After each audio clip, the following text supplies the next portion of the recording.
Bienvenidos y bienvenidas a nuestra séptima edición de ETMO en Venezuela, un sueño en marcha. Hoy tenemos el gusto de invitar al doctor José Octavio Isea que se reúna en este grupo de ETMOlover que hemos formado aquí en el Centro Médico Docente de la Trinidad. ¿Cómo estás, José? Bienvenido. Bueno, gracias por la invitación, Orlando, por tenerme aquí y poder conversar contigo ese maravilloso proyecto que estás desarrollando hace varios años. Sí. El doctor José Isea es actualmente el jefe de servicio del Servicio de Neumonología del Centro Médico Docente de la Trinidad y además es un escritor también, que aquí tengo su libro, que muy gentilmente nos lo facilitó para oír sus anécdotas. En este libro, José, tú mencionas lo que ha sido la vivencia de algunos casos. ¿Tú pudieras presumidamente explicarnos qué te motivó a escribir este libro? Fíjate, yo creo que es muy importante en el ejercicio médico llevar con una memoria, porque el punto está en que ocurren muchísimas cosas en el transcurso del desempeño de la profesión y no queda nada escrito. Entonces, yo siempre pienso, y no lo digo yo, lo dicen los grandes autores, de que es conveniente escribir para que quede una memoria o una vivencia de los casos que uno ha tenido, que pueden ser complicados o fáciles, pero que es importante el registro para que quede eh, el, la memoria de esos pacientes que tanto nos enseña con los padecimientos, porque fíjate que uno ve un resumen corto, pero muchas veces te lleva semanas o meses en poder hacer el diagnóstico y en poder ayudar al paciente. De tal manera que el libro es un testimonio de que fui recolectando a lo largo del ejercicio. El paciente en el Hospital Pérez Carreño, en la Universidad Central, en la Policlínica Metropolitana y aquí en la Trinidad. Y bueno, eh, recopilé los casos y los publiqué con el único objetivo de dar un testimonio de esos pacientes que pueden ser casos fáciles o difíciles dependiendo de la situación. A mí me gustó mucho en tu libro uno de los casos, uno que tú titulaste Ofelia se ahoga, ¿ah? Que es de la paciente de 16 años bueno, que tiene un problema serio, ¿no? Y que voy a decir que las imágenes están fantásticas. Yo se los recomiendo al que no, al que tenga curiosidad. Se llama El Club de los Misterios. Está disponible. Está en todos lados, ¿no, José? Bueno, está en Amazon y está en algunas librerías de Caracas, en el Buscón, en Tecnociencia. Está ese libro, que es un libro accesible y creo que es un libro interesante. Sí, realmente se lo recomiendo.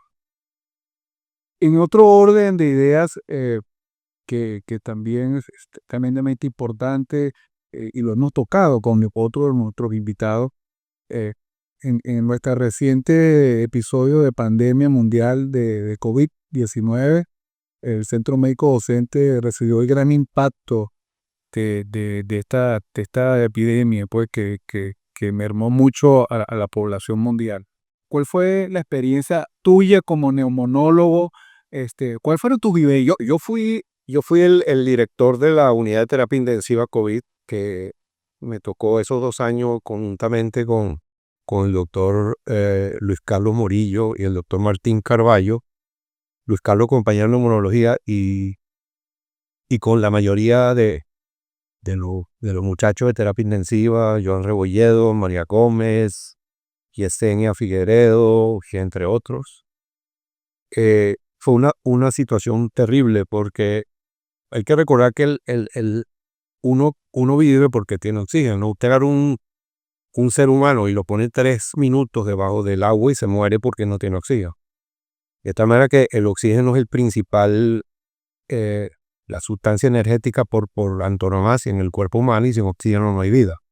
Y nosotros teníamos, en el centro médico, nosotros vimos más de 1.400 pacientes aquí, y de los hospitalizados en terapia intensiva, la mortalidad fue cercano al 80%. Yo tengo la lista y hubo como 25 sobrevivientes de los que tuvieron distrés respiratorio muy severo, hipoxemia refractaria, en donde los pacientes, a pesar de que le pusiera una atmósfera de oxígeno y PIB increciendo hasta tener 20, 25 de PIB, y los pacientes fallecían por CHON irreversible, por hipoxemia irreversible. De tal manera que fue una tragedia. No había mucha información inicialmente. Después apareció los antivirales, apareció el Remdesivir y apareció en la tormenta de citoquinas los anticuerpos contra interleuquina 6, el tocilizumab, y tuvimos algunas respuestas, pero todo lo inicial fue un terreno desconocido y terrible, donde vimos morir queridos amigos, compañeros, colegas, gente muy querida, jóvenes, ¿cierto? Familiares, inclusive madres e hijos que murieron en esa tragedia de esa cuestión tan espantosa que fue el coronavirus, que mató cerca de 8 millones de personas y afectó más de 700 millones de personas. De tal manera que surgió la vacuna, vinieron los tratamientos, el virus se fue atenuando, que era una de las hipótesis que establecían los virólogos y los infectólogos, que el virus, en la medida que pasaba el tiempo, se iba atenuando, pero es un recordatorio de la fragilidad humana, de que somos transeúntes en la vida y de que una situación como esta, pues, no estábamos preparados para tal tragedia, a pesar de que había algunas advertencias de los infectólogos y de la gente que estudiaba salud pública de que esa epidemia podía llegar. ¿Por qué se creó? No se sabe. Bueno, hay hipótesis de manipulación del reino animal, trayendo animales que viven en zonas selváticas y los traen a las ciudades modernas, y probablemente allí hubo la difusión del virus del animal al humano, una zoonosis que, bueno, queda todavía mucho tiempo, muchas cosas por figurar. Y eso me lleva al punto, José, de las motivaciones. Cuando nosotros, que tú mencionaste, que tenemos varios años trabajando, no Orlando Moreno, sino un grupo, la motivación fundamental en el caso de la oxigenación por membrana extracorpórea, de que el ECMO, ¿no?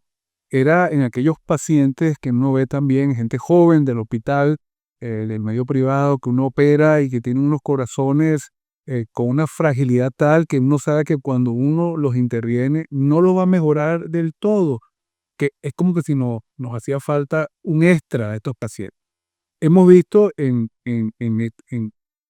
estas charlas que hemos tenido que realmente esto no cura, sino nos hace ganar tiempo. Tú como neumonólogo, para este tipo de pacientes que tú viviste con el COVID y los otros que existen, embolismo pulmonar, ¿cuál crees tú que sería la importancia de tener una segunda opción con este tipo de terapia que te haga comprar tiempo para que el paciente mejore? ¿Qué piensas tú si Venezuela está preparado para una terapia como esta? Una de las cosas que también se escribimos se llamaba la ley de Murphy en COVID-19. Y el punto está en que la máquina, los ventiladores pueden producir daño pulmonar, bien sea por presión, o bien sea por volumen, o bien sea por oxígeno. De tal manera que si nosotros tenemos un paciente, recordar que la fracción inspirada del aire ambiente es 21%, y uno puede ponerle a un paciente 100% de oxígeno. Obviamente, tú le pones 100% de oxígeno para que el paciente no se muera, pero el oxígeno a su vez produce fibrosis pulmonar, produce distrés respiratorio del adulto, lo mismo que las presiones del ventilador. De tal manera que el ventilador es un arma de doble filo, y muchas veces el paciente se vuelve inventilable. Nosotros teníamos un paciente con distrés respiratorio del adulto por COVID que no había manera de oxigenarlo. Ni siquiera tú podías ponerle, como el comentario inicial, 100% de oxígeno, y el paciente no se podía ventilar, con saturaciones de 40, de 45, y no había manera. De tal manera que yo creo que en circunstancias particulares, en pacientes con ahogamiento, en pacientes con toxicidad pulmonar por paraquat, o por bleomicina, o por nitrofurantoína, o por amiodarona, o pacientes con distrés respiratorio severo por sepsis, o pacientes con insuficiencia cardíaca refractaria que requieren cirugía y no pueden mantener una presión gasto cardíaco adecuado, o en niños también, o a veces con enfermedades congénitas que no se pueden oxigenar, digamos, de manera espontánea ni con ventiladores, pues es una alternativa sumamente útil para poder salvar personas y que nos dé tiempo, que no poder ganar tiempo para establecer terapias ulteriores. Recientemente tuvimos un caso que presentó Víctor Pinto Plata, un querido amigo neumonólogo que está en la clínica Ley en Boston, en donde un paciente tenía hipoxemia por enfermedad bulosa, un paciente de 35 años, una enfermedad bulosa muy severa, y el paciente no se podía oxigenar, y el paciente dio tiempo, lo pusieron en circulación, en membrana de oxigenación extracorpórea, en ECMO, y el paciente fue llevado a quirófano, le resolvieron las bulas, le resolvieron el problema ventilatorio, y el paciente a los 7 días, a los 5 o 7 días, estaba caminando, haciendo ejercicio perfectamente. De tal manera que yo creo, para ustedes y para la clínica, para la unidad de terapia intensiva, es una necesidad. Yo creo que toda innovación y todo avance que ayude a poder salvar muchas veces pacientes jóvenes, pacientes con enfermedad respiratoria o enfermedad cardiorrespiratoria, que en ausencia de no pudieran sobrevivir, yo creo que es una herramienta sumamente importante para todo el mundo, porque digamos, todos los venezolanos que puedan necesitar de un aparato de circulación extracorpórea para poderle salvar la vida. En ese mismo orden de idea, José, ¿cuáles dirías tú que son las fortalezas de esta institución para este tipo de terapia que sabemos por que tan compleja, costosa? ¿Cuáles serían nuestras fortalezas?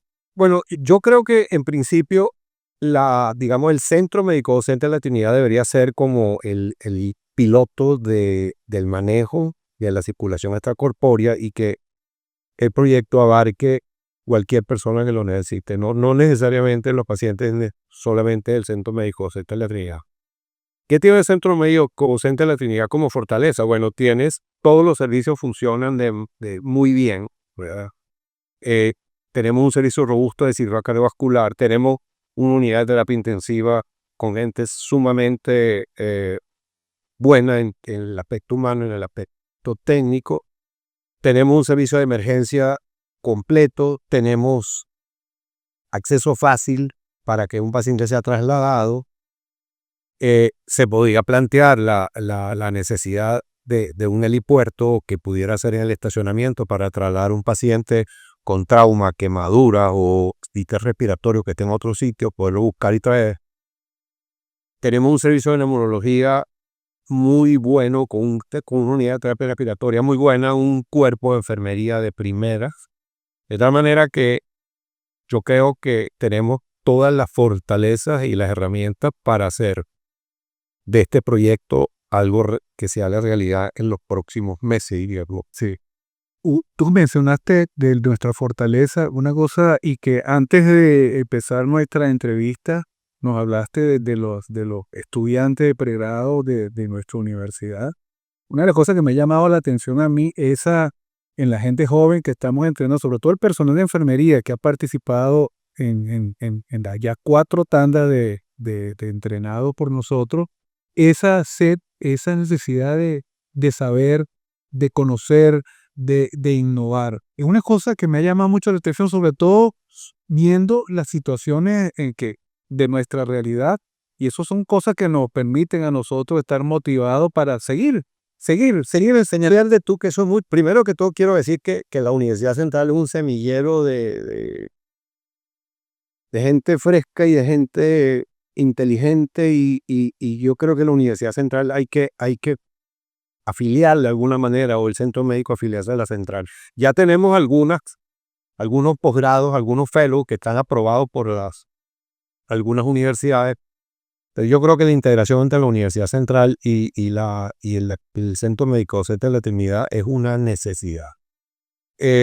También lo importante de la Trinidad es que hay educación médica continua. Todo el tiempo hay reuniones de servicio, reuniones interdisciplinarias. Hay los congresos veterinarios, congreso de radiología que se hizo ahorita en un congreso maravilloso. Es decir, yo creo digamos, entrar el ECMO a formar parte como de un todo de la institución es una ganancia. De tal manera que yo, bueno, contar con mi apoyo y con el apoyo del servicio, con el apoyo de terapia respiratoria, con el apoyo de nuestros compañeros, de Agustín Acuña, quien es jefe de servicio de la Cátedra de Neumología y Cirugía de Tórax del Hospital Universitario de Caracas, de la Escuela Luis Racetti, Luis Carlos Murillo, que es un experto en neumonología invasiva, que está ahorita en el ALATA haciendo perfeccionamiento, de tal manera que yo creo que tenemos todos los elementos para hacer de la unidad de ECMO un éxito y una cuestión que puede ser de gran ayuda para todas las personas que lo necesitan. Compartimos, José, el mismo querer. Y en otros invitados también que hemos hecho esta misma pregunta, ellos insisten, o todos insistimos en que debe ser el trabajo de equipo, trabajo multidisciplinario, donde definitivamente no es una labor de una persona, de un grupo, sino debe ser un programa institucional y que permee a otras instituciones, tanto públicas o privadas. Bueno, para nosotros ha sido un placer compartir esta pequeña conversatorio con el doctor José Octavio Ucea, gran amigo, colaborador del Centro Médico Docente de la Trinidad, y quería despedirme para invitarlo a la próxima entrega, la octava sería de este ciclo de conversatorio, no sin antes pedirle unas palabras finales al doctor José y darle las gracias por tu participación en este programa. Bueno, yo creo que todo lo bueno es bienvenido. Yo creo que todas las iniciativas de innovación y de progreso son necesarias. Los centros modernos, así como existen aparatos, como existe un equipo de cirugía cardiovascular de primera o invasivo de primera, o existe diálisis, o existe innovación en los tratamientos de los pacientes, unidades de terapia intensiva, aparatos de asistencia neuroquirúrgica, de monitoreo intracraniano. Yo creo que es muy importante la existencia de la organización del sistema de circulación extracorpórea en nuestra institución. Así que pronto lo tendremos y bueno, ya seremos si Dios quiere, los pioneros en desarrollar este programa. Me despido con nuestro grito de guerra, haciendo del ECMO en Venezuela de algo extraordinario, algo ordinario. Hasta la próxima entrega.